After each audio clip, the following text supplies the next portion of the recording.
ನಮಸ್ಕಾರ ಎಲ್ರಿಗೂ ಎಲ್ಲರೂ ಹೆಂಗದಿರಿ ಆರಾಮದಿರಿ ಅಂತ ಅನ್ಕೊಂಡು ನಾನು ಆರಾಮದಿ ಮುಂಜಾನೆ ಅದು ಚಾದು ಕುಡಿದು ಹಾಗೆ ಕೆಲಸ ಅದು ಮಾಡ್ಕೊಂಡು ಜಳಕ ಅದು ಮಾಡಿ ಹಾಗೆ ರೆಡಿಯಾಗಿ ನಾವು ಹೊಂಟೇವ್ರಿ ಕ್ಲಾಸಿಗೆ ಹೋಗಿ ಕೂತಿದ್ದೇವ್ರಿ. ವೈಭವಿಗೆ ಒಂದು ಹಾಡು ಸಿಗಲಾಗಿತ್ತು ಸ್ಟೋರಿ ಹಾಕಕ್ಕೆ. 20 ಸಲ ಐತ್ರಿ ಇದೇ ರೀಲ್ ನೋಡತ್ತೀನಿ.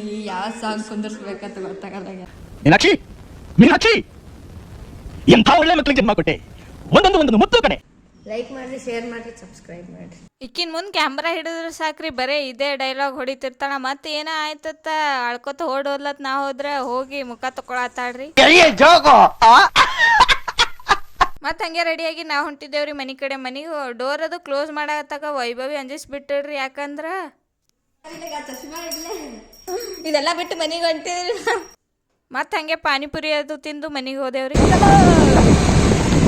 ಮತ್ತು ನನಗೆ ಬಂದುಬಿಟ್ಟು ಅಕ್ಕಿ ಅವ್ರ ಮನೆಗೆ ಹೋದಳ್ರಿ. ಮನೆಗೆ ಹೋಗ್ಬಿಟ್ಟು ಮಮ್ಮಿ ಮಾಡ್ಕೊಂಡಿದ್ಲು. ಮತ್ತು ಚಾ ಮಾಡ್ದಾರಿ. ಚಾದಾಗ ಸಕ್ರೆ ಆಗಿದ್ದಿಲ್ಲತ್ತ ನಿಂಬೆ ಹಣ್ಣು ಹಾಕೊಂಡು ಕುಡಿಯತ್ತಿದ್ರಿ. ನಾವು ವಿಡಿಯೋ ಮಾಡತ್ತೀನತ್ ನಮ್ಮ ಅಣ್ಣ ನೋಡ್ರಿ ಹೆಂಗೆ ಮಾಡಾಕತ್ತಾನ ಪೋಸ್ ಕೊಡಕೋತ. ಬರೀ ಇಂಥದೆಯ. ಮತ್ತು ಹಂಗೆ ಅಕ್ಕ ನಿನ್ನೆದು ಲಾಗ್ ಬಿಟ್ಟಿದ್ರಿ ಹಬ್ಬದ್ದು, ಅದು ನೋಡ್ಕೋತ ಕೂತಿದ್ದೆವು. ಅಡ್ತಿಗೆ ಮತ್ತು ಮಮ್ಮಿ ಅನ್ನ ಪಾಣ್ಯಾರ ಮಾಡು ಚಲೋ ಮಾಡ್ತೀನಿ ಅಂತಂದ್ರು. ಹಾಗೆ ಅನ್ನ ಪಾಣೆ ಮಾಡಿದೆ ರೀ. ಮತ್ತೆ ಎಲ್ಲರೂ ಹಾಕೊಂಡು ತಿಂದು ಚಲೋ ಆಗ್ಯದ ಅಂತ ಹೇಳಿ. ಇವತ್ತಿನ ವಿಡಿಯೋ ಇಷ್ಟ ಆಗಿದ್ರೆ ಲೈಕ್ ಮಾಡಿರಿ, ಶೇರ್ ಮಾಡಿರಿ, ಸಪೋರ್ಟ್ ಮಾಡಿ ಅಷ್ಟೇ.